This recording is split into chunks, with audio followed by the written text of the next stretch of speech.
Dear students, subscribers and the viewers, welcome to the IAS Mentor. This would be our lecture number 100 in the series Indian Polity, and consistently we have been doing this so that it could benefit lakhs and lakhs of students in the coming years. And in the last lecture, if you see, we have taken up the topic of center-state relationship. We try to understand the federal political system, and then we try to understand as to what kind of federal political system that is there in India. We also understood one thing: though India is a federal political system, India is only quasi-federal in nature. Why it is considered to be quasi-federal in nature? Because we have understood that though there is division of powers in terms of legislative powers, in terms of administrative and the financial powers, which we will subsequently discuss in the next lecture. But in the previous lecture, at least we have understood to what extent there is legislative relationship. To what extent the power has been given to the central legislature and to what extent the power has been given to the state legislature. Though there is a division of powers, but it was very clear from our discussion that there was no equal division of powers. More power is given to the union legislature. How? For example, that if there's any conflict between the laws made by the parliament and the laws made by the state legislature on an item in the concurrent list, which law is going to prevail? The law made by the parliament will prevail over the law made by the state legislature. This is just one instance. I'll discuss as we'll proceed further. This is just one instance of how more powers are given to the central legislature, that is the parliament. So this is a classic example of what is called as federal supremacy that is there in our constitution. So what does it mean by federal supremacy? Federal supremacy means that more powers are given to the central authorities, be it the central executive, be it the central legislature, whatever it is. That's an example of federal supremacy. So why I am talking in the very initially or in the very beginning of this class about the federal supremacy is today we are going to see that what are all the areas on which there is federal supremacy to the central legislature, that is to the parliament. Because in the previous class categorically we have understood, if we go to the schedule 7 of the constitution, whatever the item in the union list, who have the power to make laws? Only the parliament. Whatever is an item in the concurrent list, who has the power to make laws? Both the parliament as well as the state legislature. But in case of any conflict, the law made by the parliament will prevail. Example of federal supremacy. But apart from that, most importantly, we also seen what is called as a state list. And whatever is an item in the state list, we have not studied that it is only the power of the state legislature, but we have seen that it is normally the power of the state legislature. That means under certain exceptional circumstances, the parliament will also have the power to make laws on an item in the state list. This is also an example of federal supremacy, because the vice versa is not possible. Under no circumstances, the state legislature will have a power to make laws on an item in the union list. That is not possible.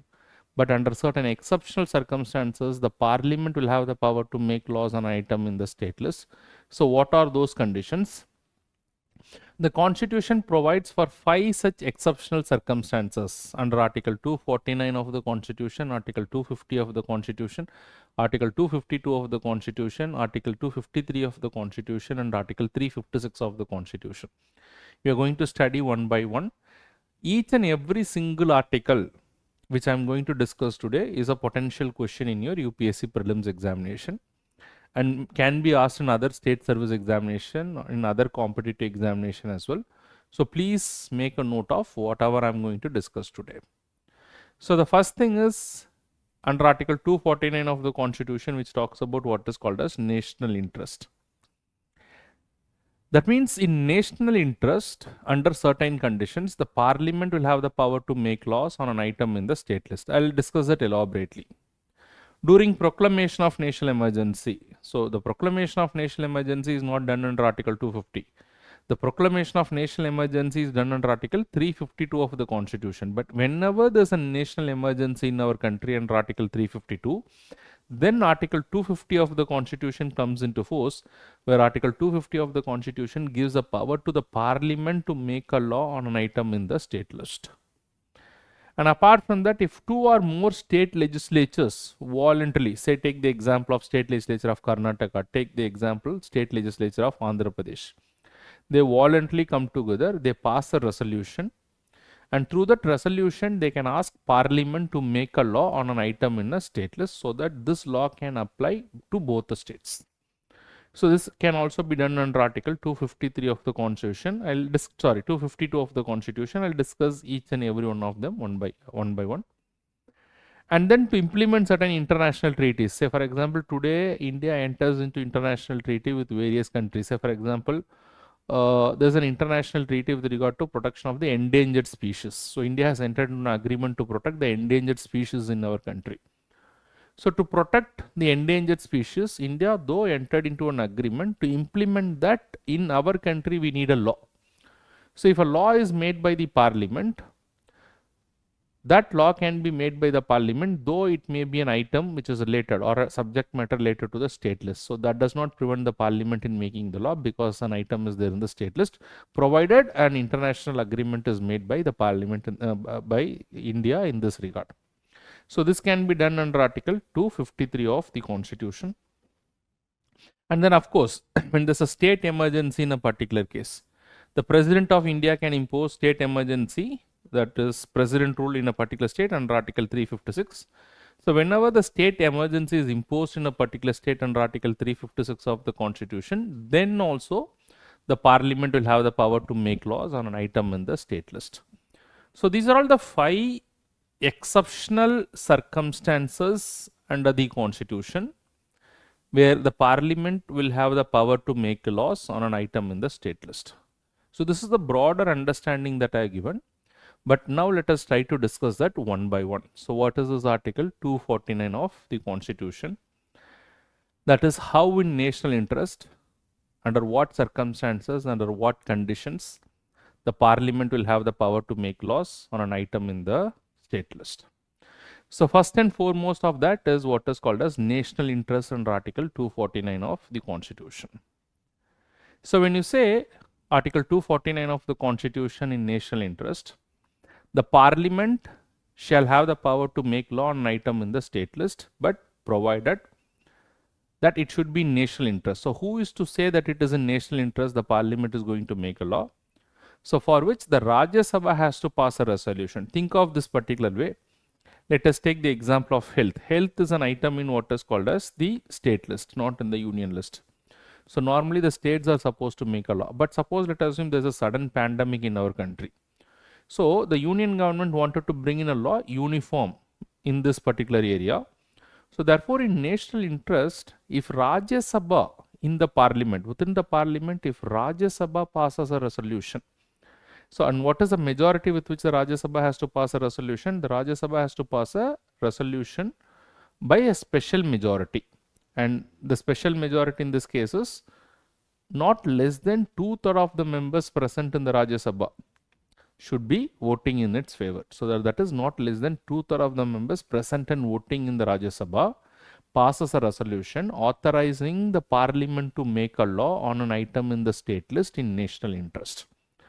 So what is the first thing that it has to happen is that the Rajya Sabha has to pass a resolution. And what is the majority that the Rajya Sabha has to pass a resolution? It has to pass a resolution with special majority. So if they pass a resolution with special majority, this resolution will be valid for 1 year. So within the period of 1 year, any point of time after the resolution is passed, the Parliament can make a law. Then it has to be done by an ordinary lawmaking process. Once a resolution is passed by Rajya Sabha by special majority, empowering the Parliament to make a law on an item in the state list, then a normal lawmaking process. Then the bill has to be introduced. It has to be introduced either in the Lok Sabha or in the Rajya Sabha. It has to be passed in both the houses, go to the President, and the President has to give the assent. All these things has to happen. But the first thing is, in order to introduce a bill in any of the houses, first what has to happen? The Rajya Sabha has to pass a resolution by special majority. That resolution will be in force for 1 year. Within that 1 year time, the law can be enacted. Now, once a law is enacted, is this law a permanent law? No, this law is not a permanent law. This law will be in force for a maximum period of 6 months. How long it will be there? For a maximum period of 6 months after the resolution ceases to be in effect. That means whenever the resolution is passed by Rajya Sabha, the resolution is valid for 1 year. Within 1 year, at any point of time, the parliament can make a law. But whenever the parliament makes a law within the period of 1 year, after the 1 year time ends, then the law can still continue to be in force for a maximum of 6 months, not after that. So therefore, this power of the parliament to make a law on an item in the state list in national interest is not a permanent power. It is only a temporary power that is given in the hands of the parliament. That should be very, very clear to all of you. Okay, when the Rajya Sabha has passed a resolution empowering the parliament to make a law on an item in the state list, which is of course a temporary power. Can the state legislature also make a law on an item on the, can the state legislature also make a law on the same item in the state list? Yes, they can also make it. But however, if there is any conflict between the law made by the parliament and the law made by the state legislature, the law made by the parliament will prevail. So this is what you'll have to understand with regard to Article 249 of the Constitution. So I'm sure that it is clear to all of you. So the basic condition under Article 249, it should be national interest. And who is supposed to say that it is a national interest? The Rajya Sabha will be passing a resolution by special majority. And then now let us come to Article 250 of the Constitution, that when there's a national emergency proclaimed by the President of India under Article 352. So this Article 250 will come into effect only when there's a national emergency proclaimed by the President under Article 352. So the first is national emergency under Article 352. Then Article 250 comes into exercise. So what is Article 250 is saying? When there's a national emergency in our country, then the parliament shall have the power to make a law on any of the item in the state list. So in fact, in any item in the state list, the parliament can make a law. But however, try to understand, when there's a national emergency in our country, the state legislature is not dissolved. Only when there's a state emergency in a particular state or the president rule in a particular state, the state legislature is dissolved. So therefore, when there's a national emergency, the state legislature is intact. So when there's a national emergency in our country, while the parliament will have the power to make law on an item in the state list, the state legislature will also have the power. The state legislature will also have the power to make law on an item in the state list. So both will have concurrent powers to make law on the item in the state list. But however, in case of any conflict, which law is going to prevail? The law made by the parliament will prevail in case of the conflict. So this is also an example of what is called as the federal supremacy. So in this case also, the law made by the parliament on an item in the state list is not a permanent law, it's only a temporary law. So why I am saying it is only a temporary law as per the Constitution? Because any law that will be made by the parliament by virtue of Article 250, when there's a national emergency in our country, this law can be invalid only for a period of 6 months after the revocation of the national emergency. We do not know when the national emergency can be revoked.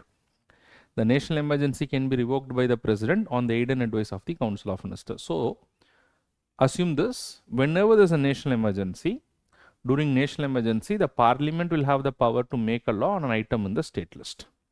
Okay, so let us assume the parliament has made a law. So this is the window of national emergency. And within this particular window, suppose let us assume this is the window. So within this window, the parliament on this particular date, the parliament has made a law on an item in the state list. So this law, is it a permanent law? No, this law is not a permanent law. So this is the period when the national emergency is revoked.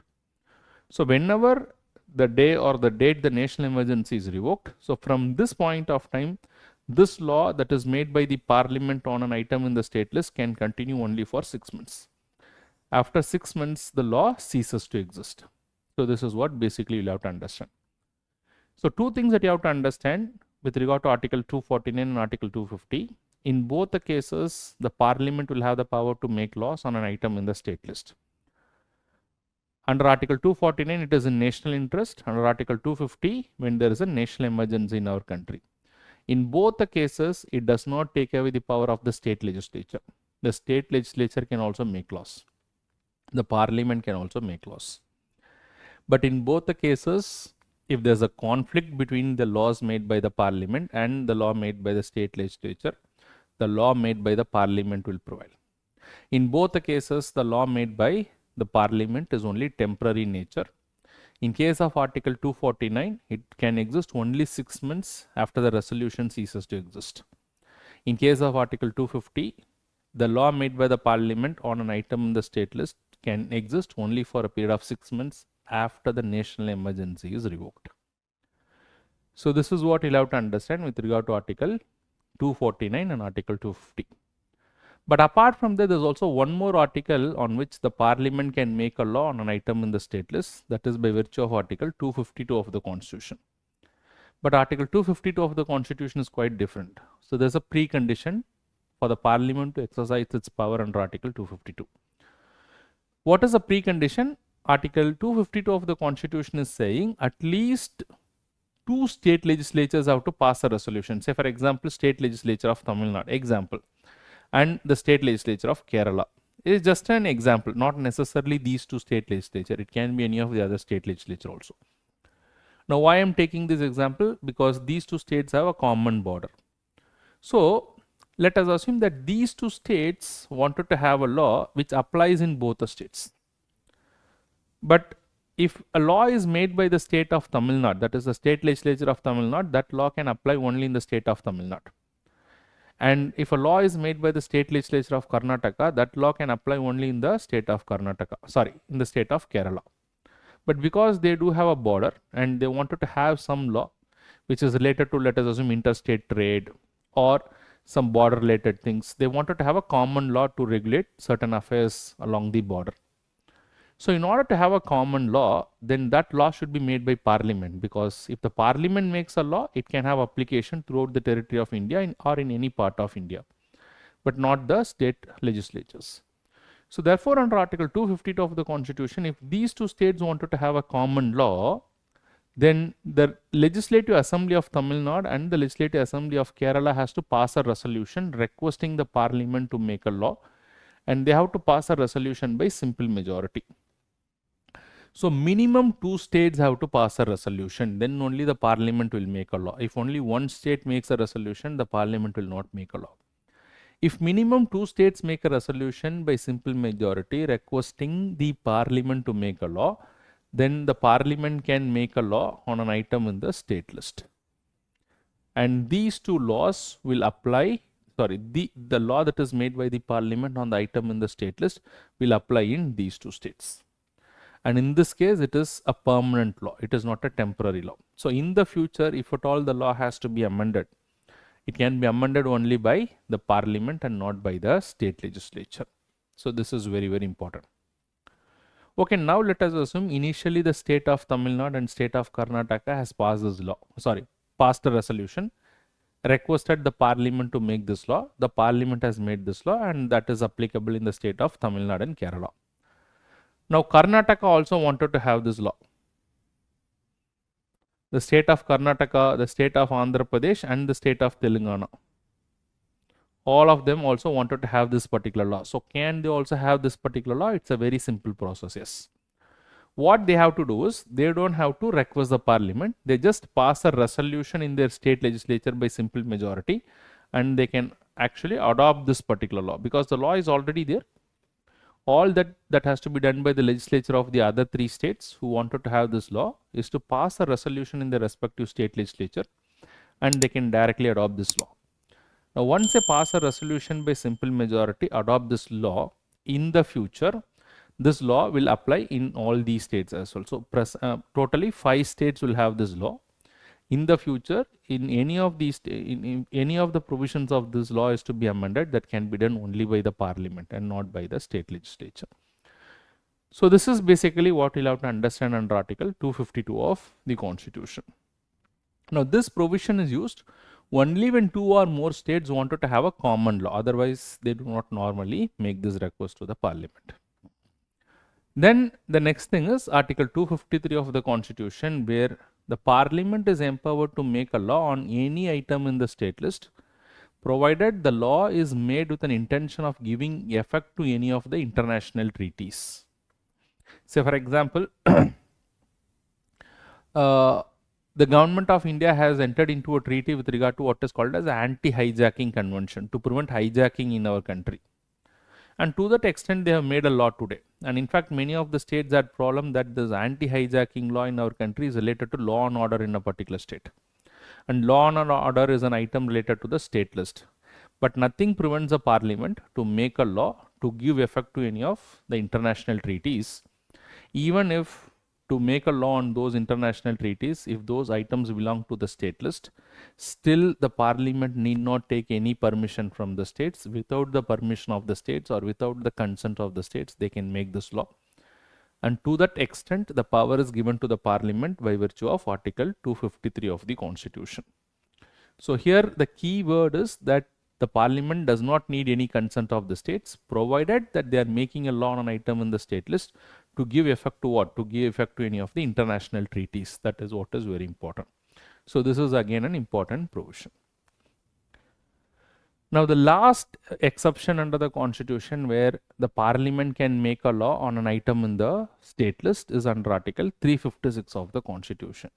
So what is this Article 356 of the Constitution? Article 356 of the Constitution empowers the president to impose what is called as a president rule in a particular state. Or the president can impose what is called as a state emergency. So they can impose a state emergency or a president rule. So whenever they impose a president rule or a state emergency in a particular state, then we know that one of the implication of that is the state legislative assembly or the state legislature or the state legislative assembly, to be very specific. I would say the assembly instead of the legislature.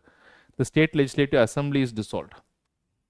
And because the state legislative assembly will dissolve, who will have the power to make laws on the item in the state list for that particular state? The law making powers on the item in the state list will be taken up by the parliament. And this law that is made by the parliament is a permanent law.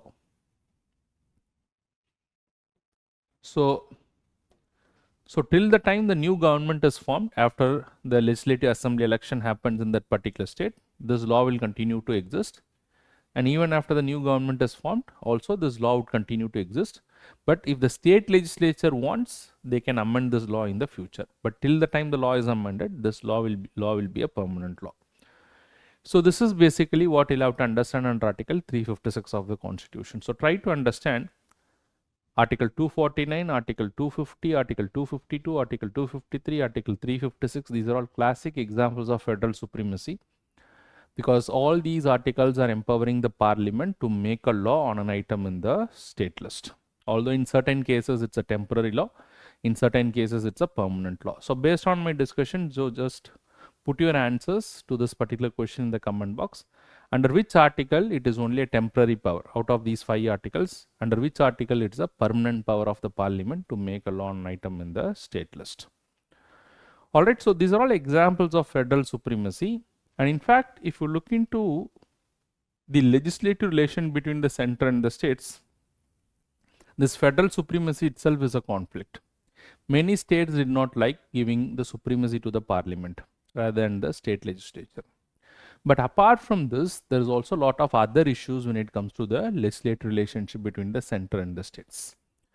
So what are the conflict areas in general that happens in our country? Some of the provisions in the Constitution are not well taken by some of the states. This is not to say that I am coming to a conclusion these articles should not be there or these articles are not good for our federal political system, but these are all areas of criticisms and these are all areas of discussion. So as a student preparing for the UPSC examination, you should also be aware. So what are all the areas generally subject to criticism? These are all some of the areas. One is that the parliament having power over what is called as state list and the concurrent list. So the parliament having power over the state list by virtue of Article 249. In fact, all these articles, Article 249, Article 250, Article 252, Article 253 and Article 356 because in all these areas, the parliament is having the power to make laws on an item in the state list, and the parliament having the power to make a law on the concurrent list, because both the parliament and the state legislature having the law making powers on an item in the concurrent list. And in case of any conflict between these laws, which law is going to prevail? The law made by the parliament will prevail over the law made by the state legislature. Apart from that, another important area of conflict is Article 200 in the Constitution. So what is this Article 200 in the Constitution? Whenever a law or whenever a bill is presented to the governor passed by the state legislature, by both the houses of the state legislature, or if the state is having only one house, then passed by that particular house goes to the governor. It is a governor who has to give the assent. And as long as the governor gives the assent, the bill does not become an act. Now today, number of state governments in our country faces this issue, and number of state governments have gone to the courts as well. For example, there is a legislation, there's a lot of bills that is pending in front of the governor of Tamil Nadu. Same is the case with Kerala. Same is the case with West Bengal also. So what is common in all these states is that these are all the states where the party that is there in power is different from the party that is there power in the center. And in most of these states, or in fact in all of these states, or in all the states in our country, the governor is appointed by the central government.